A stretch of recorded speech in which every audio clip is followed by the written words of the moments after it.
30% discount at Stone Stopper by Moonstone TM. Find us at moonstonenutrition.com. Here radio.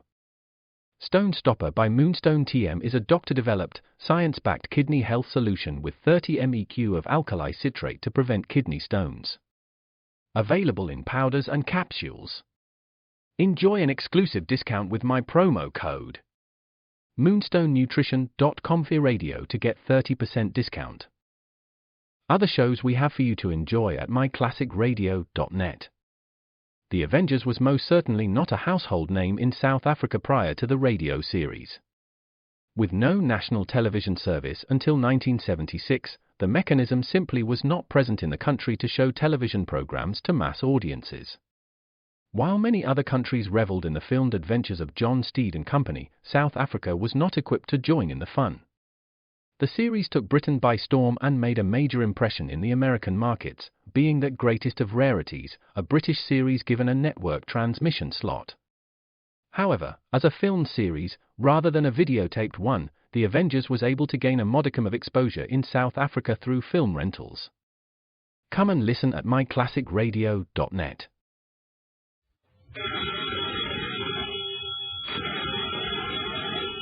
Calling all detectives. A man is murdered, and the only clue to his death is a hand of stud poker. That is the situation on this page from my casebook. The casebook of Jerry Browning, private detective.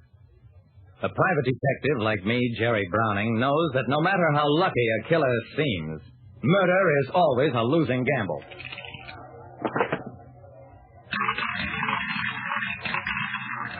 The club coquette is the kind of joint that attracts high society and low characters. It offers blackjack, roulette, chuck-a-luck, and every other standard device for losing your money. The reason I was in the place was because I was being paid to be there. Ace Hogan owned the coquette. Marty Wilson ran a rival joint out on River Road. Tonight, Ace and Marty were going to bury the hatchet, and my job was to make sure they didn't bury it in each other's heads. The people around the roulette wheel were betting $10 chips like nickels. Right up against the table was young Wade Julian. Hello, Jerry. How are you doing? I'm not betting, Julie, just watching. Lucky you. These 6 chips are the last of 1,500. Well, here goes nothing. Did I say nothing? I was so right. Excuse me, Jerry. Gotta see Ace. Arranged for a little credit. I watched him go. So, Wade Julian, 4-gold polo player, had gambling debts. Too bad. I walked over to one of the 26 girls, picked up the dice cup, and bet $1 on 5s. I threw 1 5 4 times in a row, and 2 5s for the next 6 rolls. That's so good. Then I felt a hand on my shoulder. Ace Hogan, the boss. You picked the wrong number, Jerry. You should have took aces like me. Hey, wait a minute. These aren't house dice. The same as cheating you. He glared at the girl. Sister, I don't stand for cheating. Scream out of here and take your crooked ivories with you. Ace turned on his heel and walked upstairs. A couple of minutes later, Marty Wilson, the rival joint owner, came in, nodded to me, and went upstairs. By then, the dice girl had taken her hat and coat and disappeared. I waited around for Ace and Marty to call me. I waited almost an hour. Then...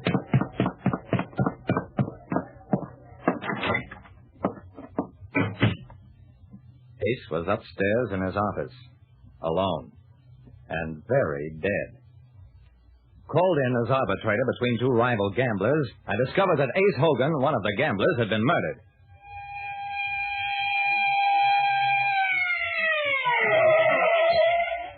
Lieutenant Dawson of Homicide stared suspiciously at me. Jerry, is this all there was on his desk? Just his playing cards? I nodded. Ace's body lay slumped over the desk, as though he'd made a last desperate attempt to get help, or his killer. In front of him was a deck of cards and a hand of stud poker. The exposed cards were the 2, 3, 4, and 6 of diamonds. I picked up the 5th card, which was face down. It was the ace of spades. Dawson had a theory about that. Ace was playing 2-handed poker with somebody. They got into a fight. Ace had the losing hand and lost his life, too. I shrugged. Maybe. Ace was pretty busy tonight. He had a meeting scheduled with Marty Wilson, a run-in with a crooked dice girl, and even Wade Julian, the polo player, wanted to see him. When would he have time to play poker? Dawson didn't know. He was too busy taking down the names I mentioned and ordering the arrest of their owners. But I kept thinking of that poker hand.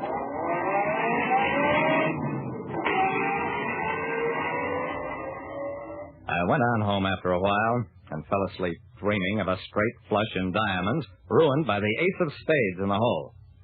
I sat up suddenly in bed, said out loud, "The 5 of diamonds is missing," whatever that means. Out of the darkness, a voice answered me. "Don't mean a thing, Jerry. Not a thing." I blinked as light suddenly flooded the room. After a few seconds, I made out Marty Wilson sitting in a chair and dangling a revolver on one finger.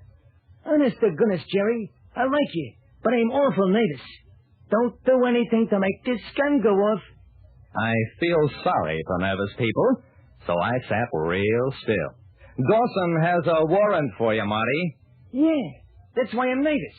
Guy like me, a gambler, has no chance. They got me convicted in advance."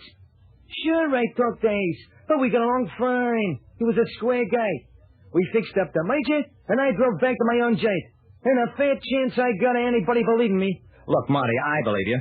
And the only chance you've got is to give yourself up." "You're crazy." "Okay, make yourself hard to find and see what happens when they do find you, Marty." He rubbed his chin thoughtfully. "Yeah, I guess you're right. Okay, get dressed and make it snappy. I'm your prisoner."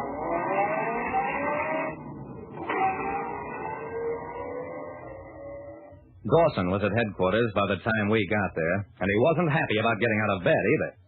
"So, decided to give yourself up, Wilson. Sergeant booked this man along with the other 2. Give him a break, Dawson. He gave himself up voluntarily. And what about the other 2 you got locked up? They can't all be guilty. At 2 in the morning, everybody's guilty. I'm going back to bed." The next day, I got permission to talk to the other prisoners. The 26th girl was sitting alone in a lockup cell. She was still wearing the hat and coat I'd seen her in when she left the Club Coquette. Her eyes were red and swollen from crying. She kept insisting that she hadn't meant to cheat me at dice, and anyway, she didn't keep the money for herself, and besides, she wouldn't kill a nice guy like Ace Hogan. I listened for a while and promised to do what I could.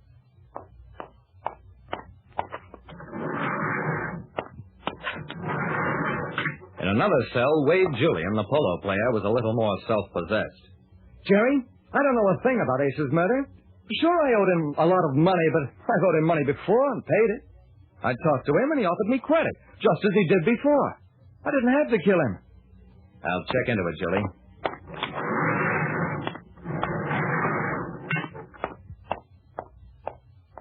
My last interview was with Marty, the gambler.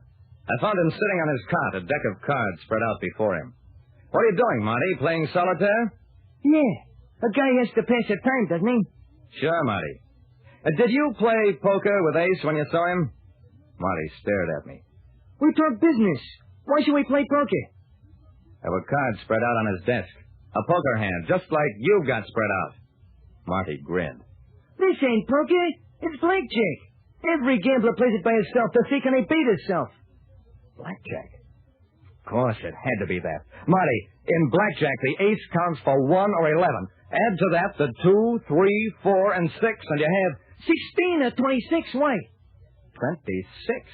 In his dying moments, Ace named his killer the 26th girl, who killed him because he found out she was a thief.